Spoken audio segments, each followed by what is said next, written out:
കുറെ നാളായല്ലേ, 3-4 കൊല്ലമായല്ലേ E D അന്വേഷിക്കാൻ പോയിട്ട്. ആ തൃശ്ശൂർ പാർലമെന്റ് തെരഞ്ഞെടുപ്പ് നടക്കുന്നതിന് മുമ്പ് ഇ ഡി പിടിമുറുക്കി എന്നൊക്കെ പറഞ്ഞ വാർത്ത വന്നിട്ട് അത് ആ ഇലക്ഷന് വേണ്ടി മാത്രം മുറുക്കിയ പിടിയാണ്. ഇങ്ങോട്ട് വരുന്നില്ലല്ലോ സാധനം. 3-4 കൊല്ലമായിട്ട് ഇ ഡി അന്വേഷിക്കാൻ തുടങ്ങിയിട്ട് 10-400 കോടി രൂപയുടെ തട്ടിപ്പ് നടന്നിട്ട് അതിങ്ങോട്ട് വരുന്നില്ലല്ലോ. എന്താ ധാരണ പുറത്താണ്?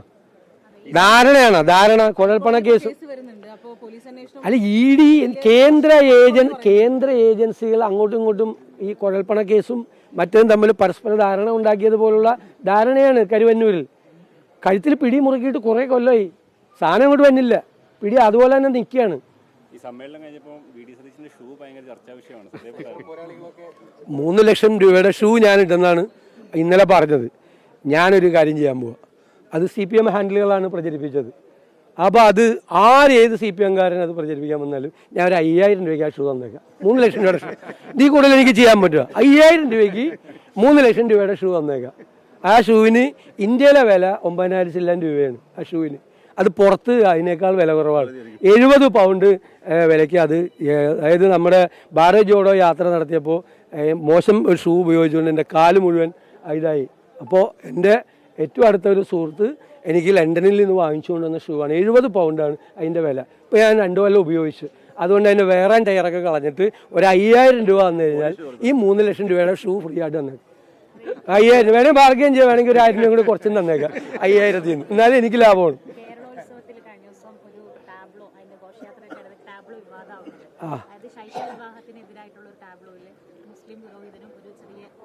ഞാനത് ശ്രദ്ധിച്ചില്ല, എൻ്റെ ശ്രദ്ധയിൽപ്പെട്ടിട്ടില്ല. നോക്കിയിട്ട് ഞാൻ അത് പ്രതികരിക്കുകയാണ്. ചെയ്യാൻ പാടില്ലല്ലോ, എല്ലാ സമുദായത്തിലും നടക്കുന്നു.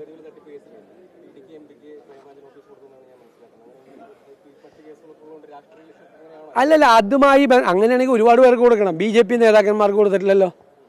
ഏറ്റവും കൂടുതൽ ഞാൻ വളരെ സിമ്പിളായിട്ട് ചോദിക്കുക, പാതി വില തട്ടിപ്പിൽ ഏറ്റവും അറിഞ്ഞാണോ അറിയാതെയാണോ, ഞാൻ അവർ പ്രതികളാണെന്നൊന്നും ഞാൻ പറയുന്നില്ല. ഇതൊരു ശരിയായ കാര്യമാണെന്ന് വിചാരിച്ചിട്ടാണ് പലരും ഇതിൻ്റെ അകത്ത് പങ്കാളികളായത്. അപ്പോൾ അത് ഒരു നല്ല കാര്യം ചെയ്തു കൊടുക്കാൻ പറ്റുമെന്ന് ഇത് കണ്ടിട്ട് ആവേശത്തോടു കൂടി ചാടി പുറപ്പെട്ടാണ് പല ആളുകളും. ഒരുപാട് BJP നേതാക്കളുണ്ടല്ലോ, അവർക്കെതിരെയൊന്നും ഇല്ലല്ലോ. അപ്പോൾ അവിടുത്തെ ഇടുക്കി MP ഇതുമായി ബന്ധപ്പെട്ട് അവിടുത്തെ ഒരു ഏജൻസിയുമായി ബന്ധപ്പെട്ട് പ്രവർത്തിച്ചിട്ടുണ്ട്. ഇതെല്ലാം ഇതിൽ പങ്കെടുത്ത എല്ലാവരും ഇത് ആരെയാണ് പിടിക്കേണ്ടത്? തട്ടിപ്പുകാരെയാണ് പിടിക്കേണ്ടത്. ചീറ്റ് ചെയ്ത ആളുകൾ, ചീറ്റിംഗ് ആണ് പിടിക്കേണ്ടത്. സതുദ്ദേശത്തോടു കൂടി പാതി വിലയ്ക്ക് ആളുകൾക്ക് സാധനം മേടിച്ചു കൊടുക്കാമെന്ന് പറഞ്ഞവരെങ്ങനെ പ്രതികളാവുന്നത്? അതൊക്കെ നിയമപരമായി ഞങ്ങൾ നേരിടും. ഈ മറ്റൊരു കാര്യം, ഈ വലിയ രീതിയിലുള്ള തൊഴിൽ ചൂഷണവുമായി ബന്ധപ്പെട്ട് ചില വാർത്തകൾ പുറത്തു വന്നിരുന്നു. കഴിഞ്ഞ ദിവസങ്ങളിലൊക്കെ ഒരുപാട് പേരുമായി ബന്ധപ്പെട്ട് വീണ്ടും വാർത്തകൾ. ഞാൻ അതുമായി ബന്ധപ്പെട്ട ദുരൂഹമായ വാർത്തകളാണ് പുറത്തു വരുന്നത്. പോലീസ് അത് കൃത്യമായിട്ട് അന്വേഷിച്ച് അങ്ങനെ ഒരു സംഭവം നടന്നിട്ടുണ്ട്, അവർ ഫോട്ടോ വന്നിട്ടുണ്ട്, അങ്ങനെ ഒരു സംഭവം നടന്നിട്ടുണ്ടെന്ന് അന്വേഷിക്കണം.